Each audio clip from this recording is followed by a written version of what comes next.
예, 안녕하십니까. 국민의힘 대구 북구을 출신 국회의원 김성수입니다. 오늘은 21대 국회 회기 마지막 날입니다. 저는 어제 제21대 국회 마지막 본회의에서 민주당이 소위 가짜 유공자 양산법인 민주유공자법을 졸속 강행 처리한 것을 규탄하면서 자유 대한민국 수호를 위해 참된 희생과 헌신을 하신 참전 유공자 및 보훈 유공자 등의 보훈수당 현실화를 제22대 국회에서는 신속히 추진할 것을 촉구하기 위해 이 자리에 섰습니다. 앞서 말했다시피 어제 21대 국회 마지막 본회의가 있었습니다만 민주당은 끝까지 거대 다수당의 힘자랑을 하면서 여야 간에 제대로 된 논의도 안 된 정치적 입법을 무더기로 단독 강행 처리하는 의회 폭거를 자행했습니다. 이제는 이런 환경이 놀랍지도 않습니다. 워낙 민주당이 다방사로 이렇게 의회 폭거를 자행하고 있기 때문에 거의 이제 국회에서는 일상화된 듯한 느낌입니다. 그럼에도 불구하고 특히 어제 민주당이 일방 처리한 민주유공자법은 사회적 공감대 형성은 고사하고 충분한 법적 타당성 검토도 없었고 상임위에서도 여야 간 합의도 안 된 사무법안이자 가짜 유공자 양성법입니다.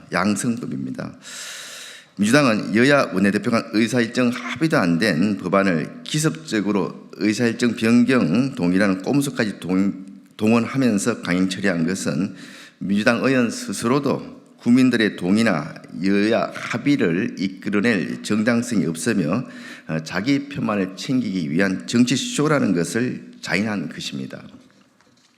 이 법이 통과됨에 따라 반국가단체로 판결받은 난민전 사건, 7명의 경찰관을 사망케 한 부산 동의대 사건, 무고한 사람을 감금 폭행한 서울대 프락치 사건 등 자유 대한민국의 정체성을 부정하며 공권력을 위협하거나 부당한 폭력을 사용하며 민주화 운동의 의미를 퇴색시킨 자들까지도 모두 민주유공자의 탈을 쓰고 예우받게 될 가능성이 생겼습니다.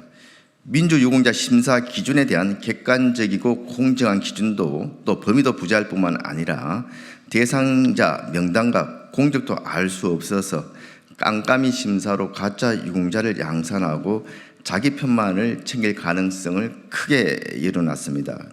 특히 이미 민주화 보상법에 따라 1,100여 원의 보상이 이루어졌음에도 불구하고 유공자 본인은 물론이고 부모와 자녀에게도 의료, 양료, 대입, 특별전형 등 각종 혜택을 주도록 한 것은 운동권 셀프 특혜법이란 비난을 피할 수 없을 것입니다. 허술한 법안의 완성도와 특혜 논란에도 불구하고 민주당은 충분한 수기도, 여야 합의도 또 사회적 공감대 형성도 없이 법안 소위와 상임위, 본회의 직회부 그리고 어제 본회의까지 무려 4차례나 단독 날치기 처리를 하며 민주화 유공자법을 속전속결로 21대 국회에서 통과시키기 위해 안간힘을 썼습니다.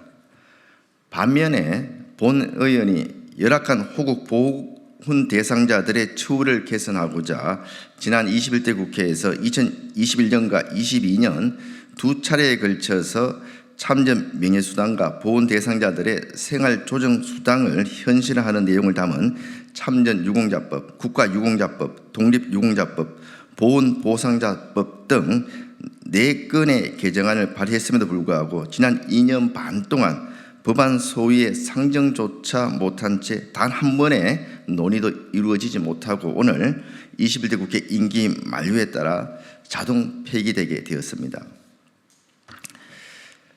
지난 21대 국회에서 압도적 다수를 차지한 민주당은 자기들의 입맛에 맞는 법안을 일방적으로 밀어붙이는 입법 폭거를 일삼으면서도 국민의 삶에 실질적으로 필요한 민생 입법들은 윤석열 정부 발목 잡기야 정쟁에만 매몰되면 방치해 왔습니다.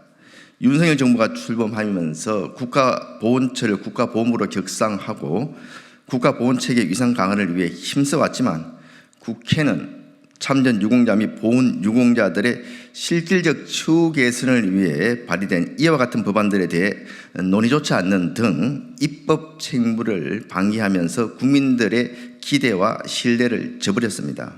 이렇게 국회가 제 역할을 못하는 사이에 조국을 위해 고귀한 희생과 헌신을 했던 국가 유공자들의 안타까운 사연들이 이어지고 있습니다.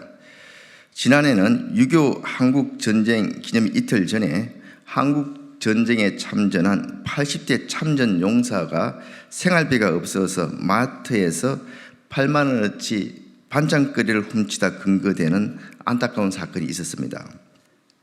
또 다른 참전 용사는 마트에서 병으로 앓아누운 아내를 위해 귤 한 몽지를 훔치다 경찰에 체포되는 일도 있었습니다. 지금 대한민국 호국 영웅이 단돈 1만 원이 없어서 절도범 신세가 되고 있는 너무나 슬픈 현실이 벌어지고 있는 것입니다. 42만 원에 불과한 참전 명예수당은 국가를 위해 헌신한 참전 용사들의 명예를 지키기에 턱없이 부족합니다. 20만 원에서 30만 원대에 불과한 보훈 유공자들의 생계 조정 수당 역시 터무니없기는 마찬가지입니다. 언론 보도에 따르면은 우리 유공자 10명 중 7명이 빈곤층으로 어렵게 살고 있다고 합니다. 국가를 위해 헌신한 이들에 대한 국가의 보호는 단순한 보상 문제가 아닌 국가의 품격과 정체성이 걸린 사안입니다. 본 의원은 지난 20대 국회에서 철저히 외면당한 국가 유공자들의 처우 개선을 위한 참전 명예수당 및 생활조정수당 등 보훈수당 현실화 4법을 제22대 국회 제1호 법안으로 추진하고자 합니다.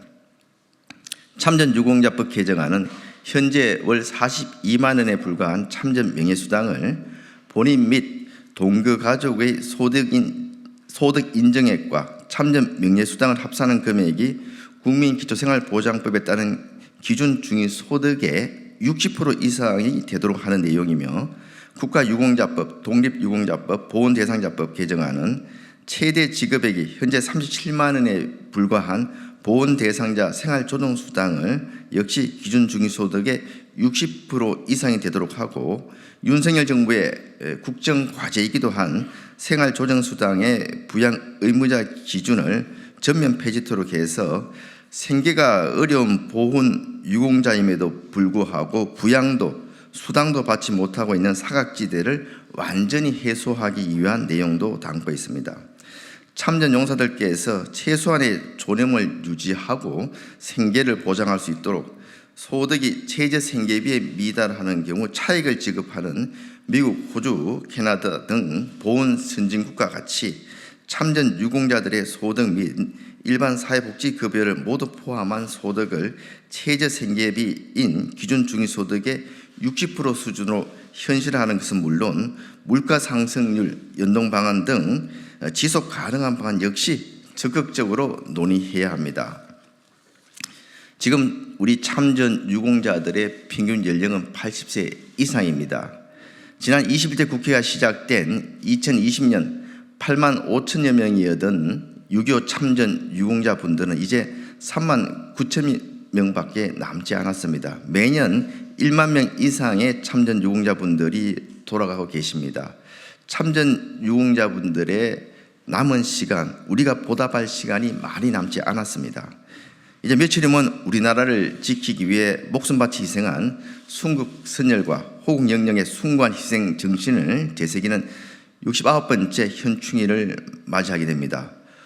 호국의 달을 맞아 새로 개원하는 제22대 국회에서는 국가를 위해 희생하고 헌신한 유공자분들에 대한 합당한 예우와 지원을 위한 논의가 적극적으로 이루어지고 생계에 실질적인 도움을 줄 수 있는 처우 개선이 한시라도 조속히 실현되기를 소망합니다. 민주당도 거대 의석을 등에 업고 정치적 입법에만 몰두할 것이 아니라 호국 보훈 유공자들을 위한 수당 현실화에 적극 동참해 주길 바랍니다. 감사합니다.